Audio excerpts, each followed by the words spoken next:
ដល់អារម្មណ៍ពេលធ្វើដំណើរតាមដងផ្លូវជាមួយនឹងវីដេអូត្រជាក់ភ្នែកស្តុកថ្មីបងប្អូន Toyota Prius 011 Option 2 ពណ៌ខ្មៅដែលទើបតែរៀបចំរួចរាល់បងប្អូនចង់អាចមើលមួយជុំឡានជាមួយខ្ញុំសិន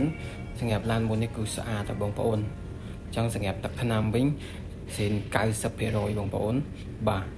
ចឹងបន្ទាប់ពីមើលមួយជុំឡានហើយយើងចូលមកដល់ផ្នែកខាងប្លុកម៉ាស៊ីនវិញសម្រាប់ភិនភាគនៅខាងប្លុកម៉ាស៊ីនវិញធានាជូនបងប្អូន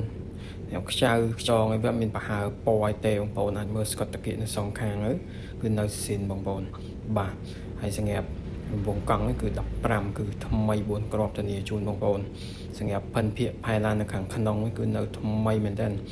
ដែលមកជាមួយនឹងអេក្រង់ Android ដែលយើងធ្វើការដាក់ជូនបងប្អូនងាយស្រួលស្ដាប់តន្ត្រីក្នុងការធ្វើដំណើរតាមដងផ្លូវសម្រាប់កាមេរ៉ាក្រោយក៏ច្បាស់ដែរបងប្អូនអញ្ចឹងมันពិបាកក្នុងការចូលចតទេបាទអញ្ចឹងសម្រាប់ផ្នែកខាងក្រោយក៏យើងបានរៀបចំដេស្រោមពុករួចរាល់ហើយដែរគឺមានភាពស្រស់ស្អាតមែនទែនបងប្អូនអញ្ចឹងចូលមកដល់ទ្វារទី5នេះក៏មានភាពទលាយដែរបងប្អូនងាយស្រួលក្នុងការដាក់អីវ៉ាន់ធ្វើដំណើរផ្លូវចិត្តផ្លូវឆ្ងាយអញ្ចឹងណាចាប់អារម្មណ៍បងប្អូនអាចអញ្ជើញមកមើលមុនគេបានព្រោះមានតែមួយគ្រឿងហ្នឹងឯងបងប្អូនទិញដាច់បៃដូរបងទៅជាមួយឃ្លាំងនិងដៃគូធនាគារខាងការ៉ាស់របស់ខ្ញុំមានទាំងអស់អរគុណច្រើន